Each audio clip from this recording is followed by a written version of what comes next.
So the time has come again where I'm going to answer your questions in the comments. I've been getting some hate recently because I'm not responding to them, but I prefer to just get them in one sitting and bang, bang, bang, bang, answer them all in one sitting. So if you ask a question, you're going to get a response in the form of a video rather than individual responses. So this is our approach we're going to take. So we'll start off with the questions on the last video, which was burn fat and build muscle in 12 weeks. A great video. Would be interested to understand, do your weight increments from progressive overload, do you progress on set 1 and when you hit 10 reps, and then set 2 only when you hit 15, or do you progress them together? So your approach to progressing in whatever means you can is, you've got the top tier of the rep range. You will always look to increase the reps until you hit that top tier. As soon as you do, green light, go straight up. Do not hang about. Do not wait to cement it. Just go up the next time and then continuously send it. Session after session. Waste no time and continuously progress it. We need more lads like him on the video, ectomorph rather than guys who have fat loss. Appreciate that. It's not always, I can't pick and choose sometimes. So some guys are coming in like this. I've got a few more that are coming in the pipeline, but ultimately I'll just explain which ones are coming in. Just the video I needed. I'm in a very similar physique. Perfect. Cool. So moving on to our next one. Here's the guy. Yeah, so you don't respond to... Yeah, no, not a problem. I get it. I do get it. I think he's asked me another question, so we'll answer his question in session. How much do you charge for coaching services? So I don't disclose it just online. More just when people book a call, I'll just tell them there and then, rather than just tell them straight off the bat.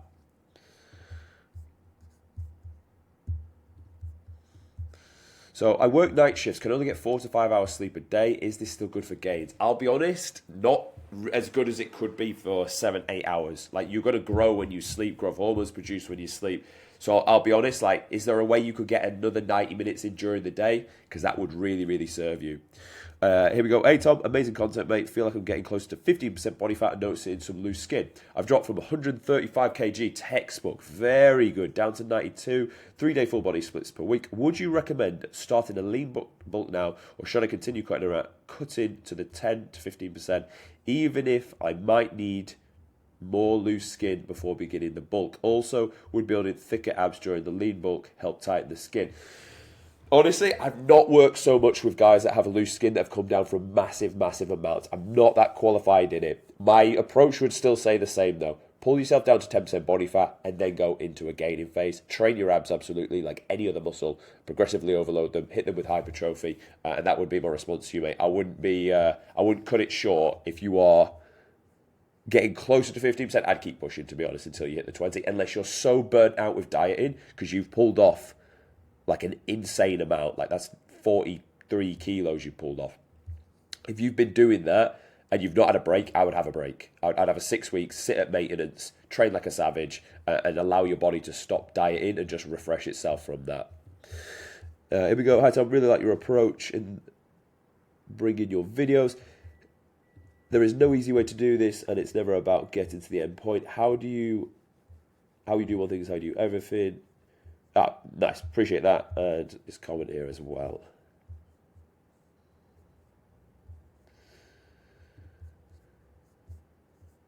Cool. So we've responded to these.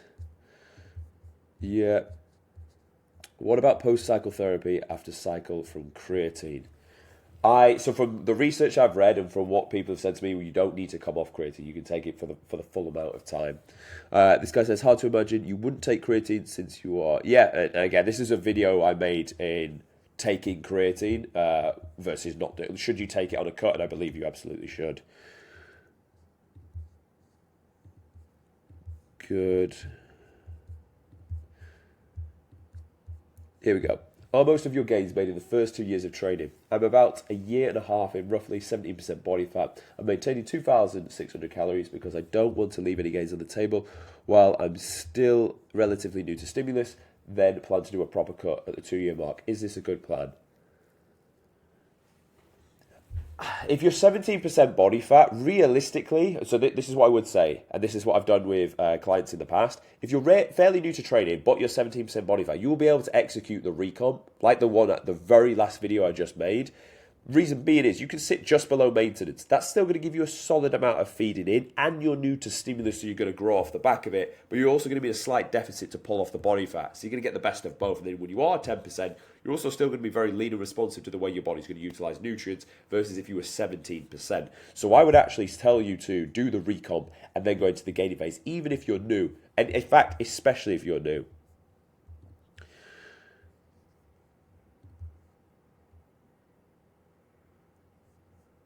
Yeah, appreciate that. Your calculations are confusing. Fuck you, I'm only joking. If the guy was really in a calorie deficit, 600 calories in 5 weeks. So one thing I'll say on this is, I've give you this is what happened. If the calculations don't match up, it's because not everything is black and white numbers. Like, I've done this enough times and got results enough times that ultimately it's not always about the number that gets the result. That will get you the start point. It will get you an estimate, but like, your body doesn't work solely off numbers, and it's not, oh well, if this formula pumps out this. Realistically, I just listen to the body and adapt the plan as I go through. I don't know how tall this guy is. Actually, I never ask my clients how tall are you, because it doesn't really matter. What setting do you do incline walk, bro, for cardio? It depends on the machine itself. You can manipulate it to the speed or the incline. It just depends on, is your heart rate at 120 to 130. If it's not, either increase this, the height or increase the speed. Except the hot coal rocks. What he's referring to here is your hot coal rock line is your standard for where you are in life. And if you drop below that standard, it'll be so painful. You'll get back to it as quick as possible. Problem is that hot coal rock line of the standard is not where you want it to be. You have to generally believe you deserve more than you actually do to move that line up and to make that the new standard. Hi Tom, thanks for your video and helping us in your channel. I have a question on metabolism. I made a test over the breath metabolism analyzer. I've never heard of these actually, and it showed me a resting metabolic rate of 1,385 calories, calculated at 1900, 41 years of age, 28% body fat, 90 kg. I heard that some people have smaller organs than others and can give someone a lower metabolism reading. The same person with the same parameters. What is your option, or is this a myth? I did other options to test 5 years ago. So I'll be honest with the response to this. I am not a blagger, and I can tell you right now, I don't know the answer to this question, and I will tell you boys right out on this channel. If I don't know the answer, I will not fucking blag you. I will just say I don't know, and I don't know everything. I can only explain this is what we're doing and this is the result we're getting. Okay, we've already responded to this. In fact, let's read through this. What would you suggest to someone that's high body fat, 23%, but their weight is actually healthy? Here's an example. When I flex under good lighting, you would be like, this guy works out, but when I relax, I look skinny fat. And I said, pull off the body fat, 23%. I can see my abs and serous anterior, pretty vascular arms and lower legs. When I cut, I get skinny. Should I do a slight lean bulk first? I need to see the visuals, to be fair, before I made a solid decision. But for argument's sake, if you're 20% body fat, you need to pull that off and get to 10 and then go into proper gaining phase. The guy underneath said you're skinny because you're under muscled. Get lean and then slowly build back up to 1%. Yeah, and that's exactly what I would say.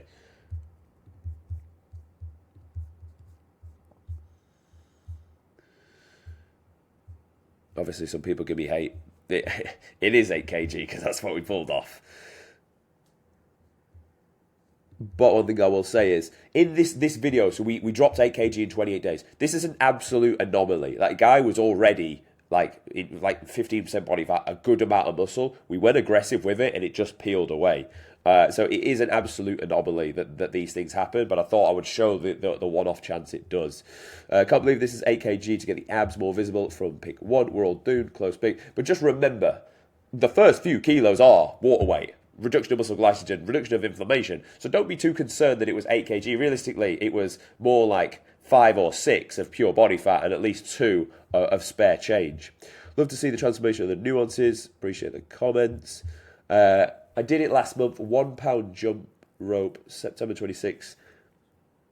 As of the morning, 7-week jump rope eating, super clean, started weight loss. Okay, nice.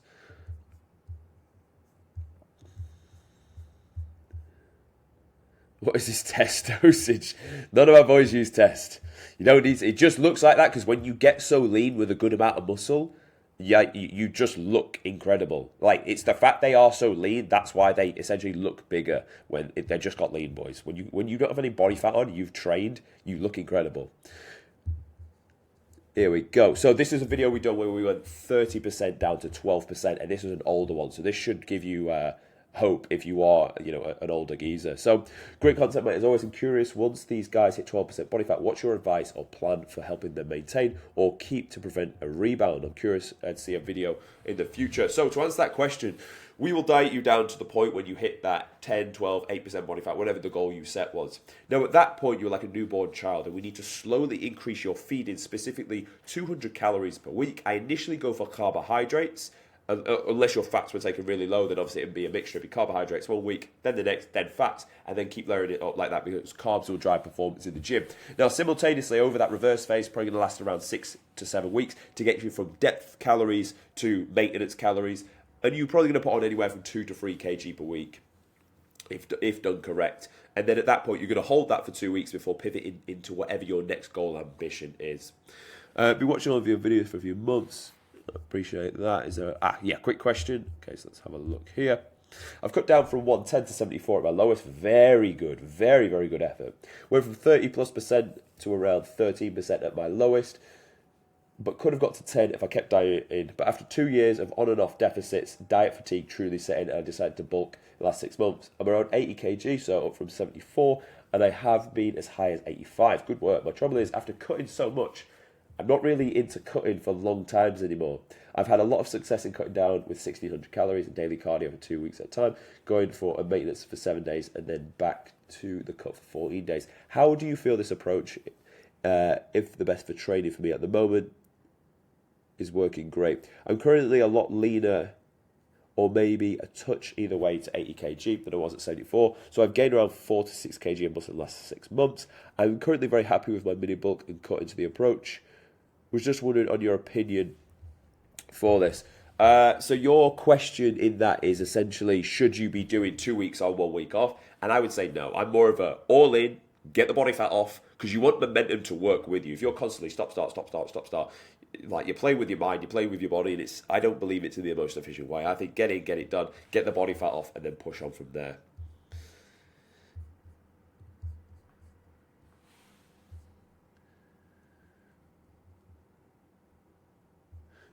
So whenever you hear me say they do steps and cardio, they're completely separate entities. Let's have a look. Any more for any more? Here we go. Oh, no. Yeah, so we've answered these. Perfect. Let's give them a like.